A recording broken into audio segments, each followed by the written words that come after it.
Assalamualaikum warahmatullahi wabarakatuh. Nama saya Lucky Karunia. Kali ini saya akan berbicara tentang manajemen resiko dalam perspektif kebijakan pembangunan negara. Manajemen resiko saat ini sangat penting untuk kita bedah, kita pelajarin, kita buat dalam bentuk pembelajaran dalam rangka melakukan mitigasi risiko. Kenapa? Karena ada quote yang mengatakan bahwa seorang pelaut yang tangguh tidak akan bisa dibentuk dari ombak yang tenang.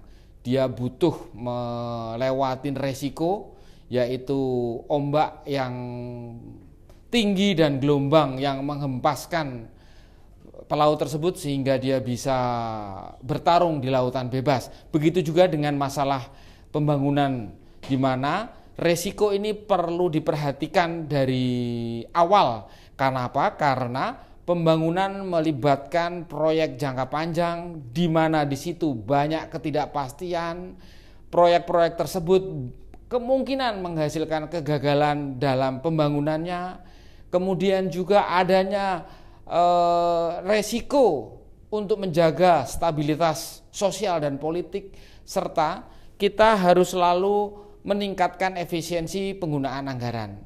Banyak sekali contoh bagaimana pelaksanaan pembangunan yang akhirnya menimbulkan dampak yang tidak kita harapkan. Beberapa contoh seperti pembangunan Wisma Atlet di Hambalang atau pembangunan proyek pemindahan ibu kota di Lampung.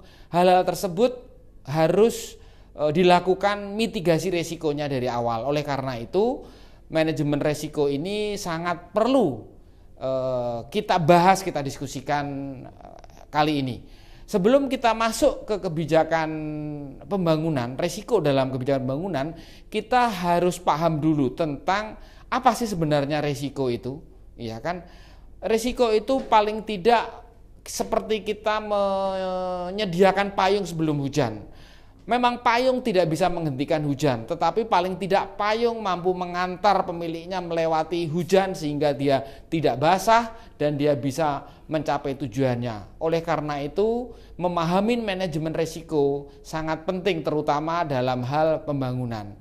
Perlu teman-teman sekalian ketahui dan perlu teman-teman sekalian pahami bahwa beda antara risiko dan masalah. Itu yang paling penting. Ada masa lalu, ada masa kini, dan ada masa depan. Ya kan? Masalah itu kalau sudah terjadi, kejadiannya masa lalu, dan kita tidak bisa melakukan mitigasi. Kenapa? Karena hal itu sudah terjadi. Kita tidak bisa menghindari masalah itu. Yang perlu kita lakukan adalah kita harus menyelesaikan masalah. Itulah definisi masalah. Akan berbeda dengan resiko. Resiko adalah keputusan saat ini yang belum terjadi di masa yang akan datang. Oleh karena itu kita perlu melakukan, perlu mengelola, perlu memitigasi bagaimana supaya ke depan tidak terjadi hal-hal yang tidak diinginkan. Jadi intinya kalau masalah itu sudah terjadi, sedangkan resiko itu belum terjadi. Resiko terjadi karena keputusan saat ini. Masalah terjadi karena keputusan masa lalu. Sehingga hal ini perlu dibedakan apa itu masalah dan apa resiko.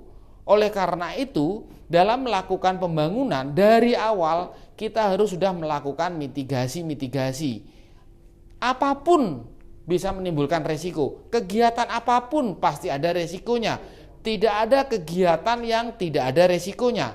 Bahkan tidur pun ada resikonya. Itu namanya resiko melekat ya, atau inherent risk ya. Menurut kalian apa sih sebenarnya resiko terberat dari aktivitas tidur? Resiko terberatnya apa? Satu, misalnya resiko terberatnya dia paling beratnya tidak bisa bangun, ya kan? Jadi siap-siap kalau mau memitigasi resiko tidak bisa bangun tidur, apa yang harus dilakukan? Ya jangan tidur. Pada saat kalian tidak tidur, maka kalian pasti akan bangun terus, sehingga resiko tidak bisa bangun pada saat tidur tidak terjadi. Ini contoh sederhana ya. Contoh sederhana pada saat kita bicara resiko, ya kan? Maka dari itu tolong dibedakan antara resiko dan masalah. Resiko banyak mengandung ketidakpastian atau uncertainty. Jadi resiko mungkin terjadi, mungkin tidak. Ya kan? Suatu kondisi yang jika terjadi dan dapat berdampak negatif untuk mencapai tujuan, itulah yang disebut dengan resiko. Oleh karena itu kita harus mencari cara bagaimana supaya resiko tersebut tidak terjadi. Ya kan? Ketidakpastian yang diketahui itulah definisi resiko yang sebenarnya. Kita tidak tahu apa yang akan terjadi di masa yang akan datang, kita prediksi saat ini dan kemudian kita hitung kemungkinan-kemungkinan yang akan terjadi. Jadi resiko seperti peraturan Menteri PMK nomor 25 tahun 2019 adalah kemungkinan terjadinya suatu peristiwa yang berdampak negatif terhadap pencapaian sasaran organisasi. Oke ya, jadi kita akan masuk ke contoh gampang resiko. Iya kan? Ada kegiatan, ada ketidakpastian. Ketidakpastian itu menimbulkan kegagalan dalam mencapai tujuan. Disitulah resiko timbul. Jadi resiko akan muncul pada saat kita melakukan suatu kegiatan. Contoh gampangnya saja. Misalnya ada seseorang, misalnya Arif lah namanya. Dia mempunyai tujuan menghadiri rapat besok pagi jam 9 pagi. Ya kan? Apa resiko yang paling berat terhadap Arif? Resiko yang paling berat terhadap Arif adalah dia tidak bisa hadir pada rapat tersebut secara on time. Padahal rapat tersebut harus dihadiri karena sangat penting sekali. Tujuan yang pertama yang harus kita lakukan adalah kita harus bisa memastikan si Arif bisa bangun pagi. Kenapa? Kalau dia bangunnya telat, dia tidak akan bisa datang on time. Kita harus bisa memastikan bahwa setelah bangun, mandi, dan bersiap-siap, dia harus mendapatkan taksi untuk pergi dari rumahnya ke kantor. Ada resiko di mana dia tidak bisa mendapatkan taksi. Turun dari taksi, dia harus jalan kaki. Dari mana? Dari turun taksi ke ruangannya. Ada resiko dia pada saat jalan kaki dari taksi ke ruangannya terjadi hal-hal yang tidak diinginkan. Oleh karena itu, ada ketidakpastian di sini. Ketidakpastian pertama, apakah Arif bisa bangun tepat waktu? Apakah taksi bisa datang tepat waktu? Kemudian apakah dalam perjalanan dari taksi ke ruang kantornya tidak terjadi hal-hal yang tidak diinginkan? Ketidakpastian yang mungkin terjadi untuk Arif bisa bangun tepat waktu, banyak yang terjadi. Dia tidak bisa bangun tepat waktu, mungkin saja alarmnya sudah dihidupkan tapi mati. Ini fakta yang terjadi. Apa yang terjadi? Dia terlambat bangun. Iya kan? Kalau dia terlambat bangun, apa yang terjadi? Dia tidak bisa menghadiri rapat tepat waktu. Kejadian kedua, dia tepat waktu bangun pagi, tapi taksi yang dia order tidak datang-datang. Kenapa? Karena ada demo. Itu fakta. Sehingga taksi telat datang menyebabkan si Arif datang tidak tepat waktu untuk menghadiri rapat.